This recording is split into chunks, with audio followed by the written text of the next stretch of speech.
As we celebrate Iran strikes on Israel, it's important to remember that Israel is still actively oppressing the Palestinian people. So here's some more books about Palestine. I'm trying to talk about some ones I've not spoken about very much on this channel, but I have a whole playlist of books you can go through and watch if you are interested. Here's a couple that I've not really spoken about too much.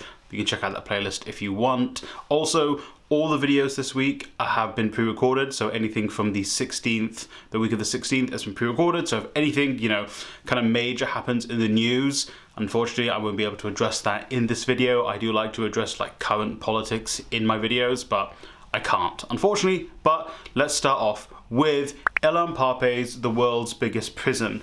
This is all about how Israel basically treats Palestine, treats occupied territories as an open-air prison. It is basically going from the start of Israeli occupation to around the time the book came out, which was, I think, just after Israel left Gaza in 2005. They didn't really leave Gaza, but I digress. This book is very, very interesting because it gets a little bit more into the legalese that Israel tried to pull to be able to occupy Palestine and to steal land from Palestine and to basically treat Palestine like an open-air prison, with the checkpoints, with the way they build the settlements around where Palestinians live, the way they control what goes in and out of the borders, very much like a prison.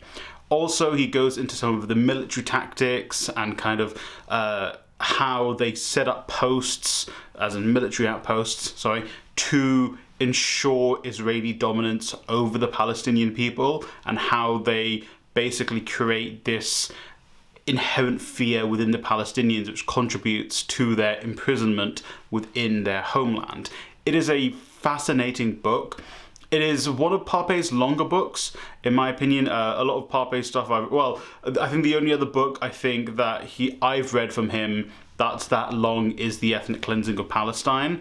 But it is a pretty substantial book, but it is one I think you should definitely read. It is important because I think obviously people get and understand what's happening in Palestine right now, but I don't think people really know the underlying reality for the Palestinian people. And it's deliberate, we're not told these things. We have to actively seek out, why Palestinians are in the place they are now and how Israel has manufactured that. And I think reading books like this is important, especially right now, even with me pre-recording this video, that Israel has done a complete blockade in the West Bank. They have invaded the West Bank once again, and they are setting up more military outposts. They are implementing curfews. They are raiding more and more parts of the West Bank. They're stopping people going out to worship in the West Bank. So it's very clear this military occupation, this open-air prison that they have over both occupied territories, or as they're called occupied territories, it's all Palestine, frankly. Israel still has that military regime over them, and they still treat them like open-air prisons. So, like I said, Ilan Pappé's The World's Biggest Open-Air Prison. Next up is Palestine, A 4,000-Year History. I think I have made a video where I mentioned this book before, but it was over a year and a half ago. And I want to bring this book up again because I don't think it's one that's being brought up as much, because I don't think it gives as much of a detail as to what's happening right now as some other books like The 100 Years' War in Palestine. But I think it's a very interesting book. Basically, part of the purpose of the book is trying to debunk Israeli myths, debunk the myths that Israel puts forward about the land to try and ensure that they have some sort of claim to the land. It's part of the Zionist project where they are trying to co-opt history to try and make it justify the current Zionist regime in the area. There's a reason why I believe during the earthquakes in I'll put the news article here, but during an earthquake, I think maybe in Greece or Turkey, maybe Greece or Turkey. Okay, listen, if you're Greek or Turkish, please don't come for me.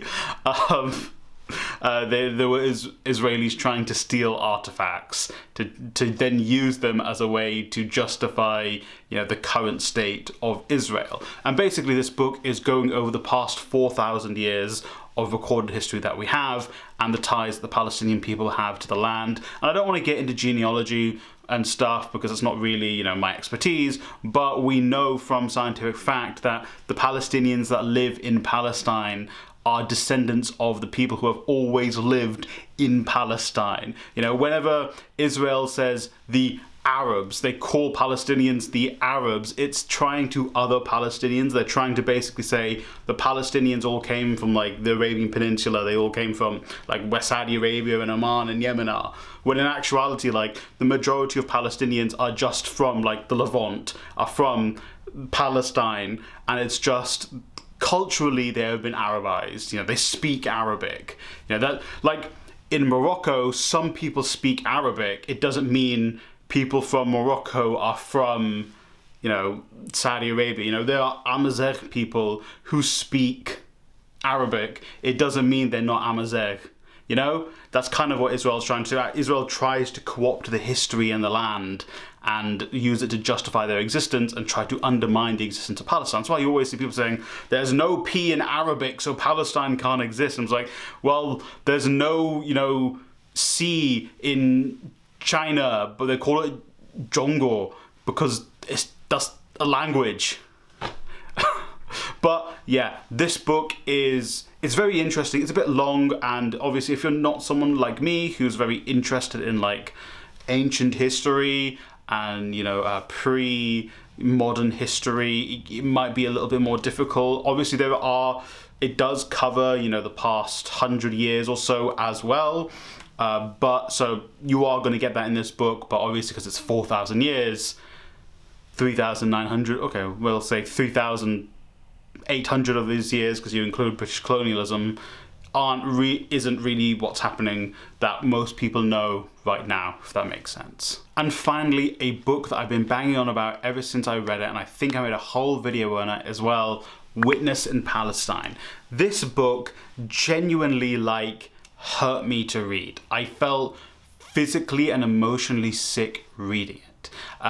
If you don't know what this book is, Witnesses in Palestine is written by a journalist, a human rights activist, volunteer who goes to the West Bank to volunteer for the West Bank, and she's basically documenting her time there. She has 3 different stints in the West Bank, all covered in the book, and progressively you see how her witnessing firsthand Zionist occupation of the Palestinian people pushes her more and more towards the Palestinian cause. So she starts off by being basically peace can prevail, we just need to talk to each other and things will get better.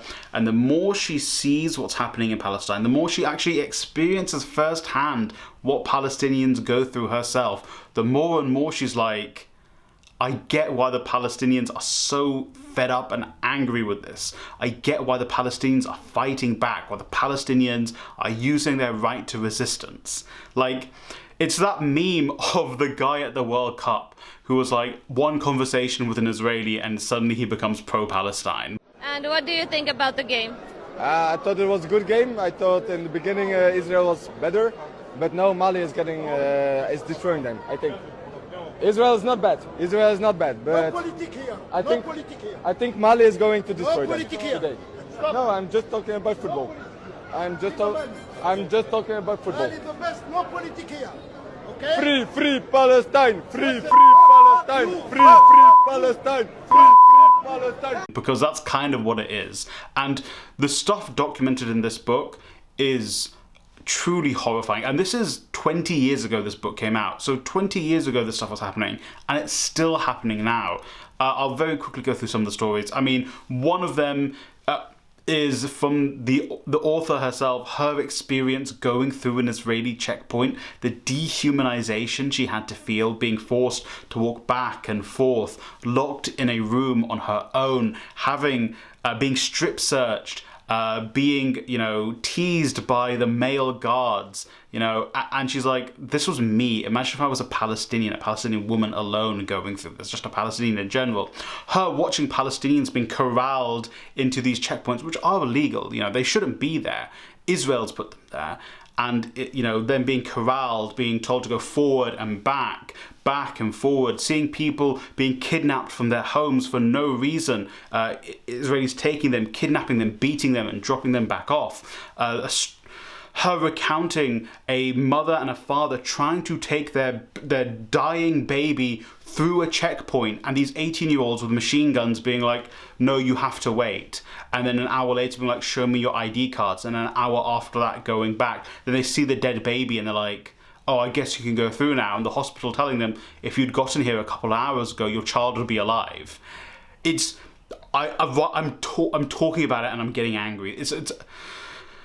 This is still happening. This is still something Israel does. It's still something that the British government, the German government, the French government, the American government all support and back. It is truly... You can tell I'm getting angry. So those are 3 books about Palestine I think you should read. Like I said, I want to bring up some books that aren't really mentioned very often, or ones that I've not spoken about. Well, apart from Witness in Palestine, where I made a whole video about it, which I'll actually also link above for you to go and watch, where I just go into a lot more detail about the book and I read excerpts from it too. And it's...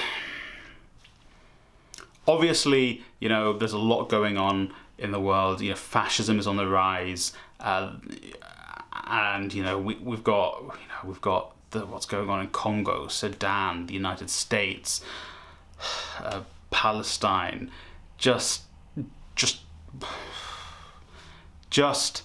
fascists, capitalists trying to ruin everything, ruin life for everyone. And like I joked at the beginning, we're celebrating Iran's strike on Israel, but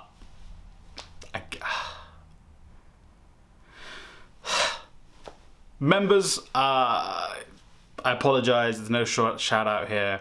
There's no drive for me to tell you guys to go and become a member. I have linked the books in the description down below if you want them, but see if you can get them secondhand somewhere or order them into your library.